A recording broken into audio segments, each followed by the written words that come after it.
नमस्कार दोस्तों, आज हम लोग बात करेंगे जो अभी वर्तमान में घटित विवादित है एसएससी के विपक्ष में जो हमारे शिक्षकगण है और छात्रगण है जो जीपीओ पे दिल्ली जीपीओ पे आंदोलन कर रहे हैं, उसके पीछे वजह क्या है, कैसे इसकी शुरुआत हुई, क्या है मांग सरकार से हमारे शिक्षकगण का, इतने भारी मात्रा में शिक्षक वहाँ पे क्यों है, आखिर क्यों गए हैं सरकार, क्या चाहते हैं सरकार से हमारे शिक्षकगण। तो सबसे पहले मैं इसमें एक वर्ड ऐड करना चाहता हूँ कि भारत को विश्व गुरु का देश कहा जा रहा है, जहाँ सबसे महत्वपूर्ण गुरु को माना जाता है, जहाँ माता पिता से पहले अपने गुरु को सम्मान दिया जाता है। आज उस जगह पे सरकार, पुलिस, एसएससी जितने भी शिक्षकगण हैं उनकी 1% भी सम्मान नहीं कर रही है।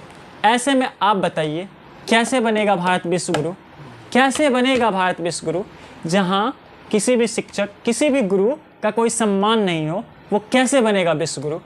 तो चलिए शुरुआत करते हैं हम लोग कि आखिर क्या है इसके पीछे, क्यों गए हैं सरकार से मांगने के लिए हमारे शिक्षकगण। तो सुजीत जी आप लोगों को बताएंगे कि इसके पीछे क्या है वजह। नमस्कार साथियों, आज देश के बहुत ही महत्वपूर्ण शिक्षक राकेश यादव सर, नीतू मैम, अभिनय शर्मा सर और भी बहुत राज्य के जो शिक्षक हैं, सभी लोग जंतर मंतर पर सीजीओ कॉम्प्लेक्स के पास शांतिपूर्ण तरीके से अपनी मांगों को रख रहे थे। और उनकी जो मांगें थी, अभी जो वर्तमान में कंपनी बनी है एसएससी एग्ज़ाम जो उससे करवाना चाह रही है, एडुकिटी कंपनी जो बनी है वो पूरी तरह से लापरवाही पूर्वक एग्ज़ाम करवाया जाने का कोशिश किया जा रहा है। इसमें जो है ना, पहले से जो टीसीएस एग्ज़ाम लेते आ रही थी, टीसीएस का ही फिर से एग्ज़ाम करवाने की सभी शिक्षकों की मांग है कि टीसीएस पुरानी कंपनी है और बहुत ही उनका शानदार प्रदर्शन रहा है पिछले वर्षों में। यही मांगे हैं और भी मांगे हैं, जैसे कि अभी आप देख लीजिए जिस तरह से एसएससी में कैलेंडर जारी की जाती है, एग्ज़ाम सेंटर जो है 200 किलोमीटर के अंदर में एग्ज़ाम सेंटर रहे, इसकी मांगे हैं। ठीक उसी तरह रेलवे में भी इसकी मांगे, जो बिहार के भी बहुत शिक्षक आज रेलवे के जो रेलवे गुरु एसके झा सर जो भी सर पहुँचे हुए थे, उनका मांग था कि रेलवे कैलेंडर जारी करे, एग्ज़ाम सेंटर जो है सो 200 किलोमीटर के अंदर में दे। ये सारी मांगे सभी शिक्षकों का था और जिस तरह से शिक्षकों पर बर्बरतापूर्ण तरीके से डिटेन किया गया वो पूरी तरह से निंदनीय है। और फिर भी शिक्षक अभी भी आज 11:30 बज रहा है, अभी भी वो लोग प्रदर्शन लगातार कर रहे हैं कि इस तरह का जो भी व्यवस्था है उसको सुधारा जाए, क्योंकि इस तरह से नहीं चलेगा, ये पूरी तरह से लापरवाही पूर्वक किया गया है। मैं इस विषय में आप लोगों के बीच संक्षिप्त में बताना चाहता हूं कि इसकी शुरुआत कैसे हुई थी, ये महाआंदोलन कैसे बना है। तो आज से ये तो कई सालों से चल रहा है, जहां सरकार एग्ज़ाम ले लेती है, रिजल्ट नहीं देती है। जहां सरकार को 50,000 वैकेंसी देनी थी, वहां सरकार 20,000 वैकेंसी देती है। जहां सरकार हर एक साल स्टेट पीसीएस में पेपर लीक हो जाता है। ये विवाद तो हमेशा से चलती आती है और ये चलती आती रहेगी। लेकिन अभी वर्तमान में जो हुआ है वो एसएससी से है। एसएससी पहले टीसीएस लेती थी एसएससी की एग्ज़ाम, ये कोई नई कंपनी एडुकिटी आई है जहाँ से एग्ज़ाम ले रही है, जिससे विवादित और ज़्यादा बढ़ गया है।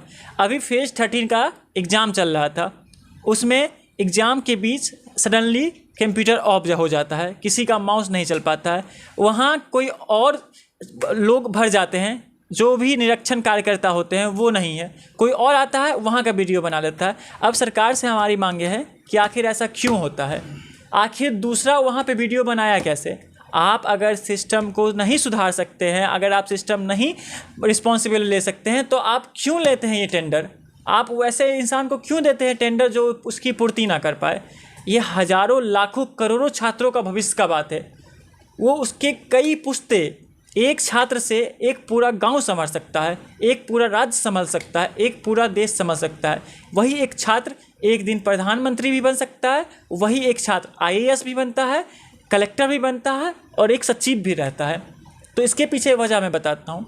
एसएससी का एग्ज़ाम हुआ था पटना के माँ कालिका आयोन डिजिटल में, जहाँ 11 बजे के बीच में सारे स्टूडेंट बाहर निकल गए, वहाँ कंप्यूटर सडनली बंद हो गया। तो इस पर सरकार द्वारा कोई रिस्पांस नहीं ले गया। फिर हमारे शिक्षकगण उठे, शिक्षकगण की ये मांग थी कि जो हुआ है उसको कम से कम कैंसिल कर दिया जाए। दूसरी मांग ये थी कि रेलवे हर एक साल कैलेंडर जारी करे, लेकिन सरकार इस पर कोई सुनवाई नहीं कर रही थी, एसएससी इस पर कोई सुनवाई नहीं कर रही थी। फिर हमारे शिक्षकगण द्वारा, हमारे छात्रगण द्वारा कई बार उनको मेल किया गया, कई बार उनके पास गया, लेकिन कोई रिस्पांस नहीं। फाइनली परसों 29 जुलाई को एसएससी की तरफ से एक मेल आता है जिसमें वो कहते हैं कि आप लोग 31 जुलाई को हमारे कैंपस में आइए, हम लोग आपसे बात करेंगे इस विचार पे। फिर सारे शिक्षकगण अपना मीटिंग बैठाते हैं, बिहार से हो गए, यूपी से हो गए, दिल्ली से हो गए, मुंबई से हो गए, जहाँ भी जो पढ़ाते थे सारे शिक्षकगण मीटिंग के और वहाँ गए जिनसे सक्षम थे।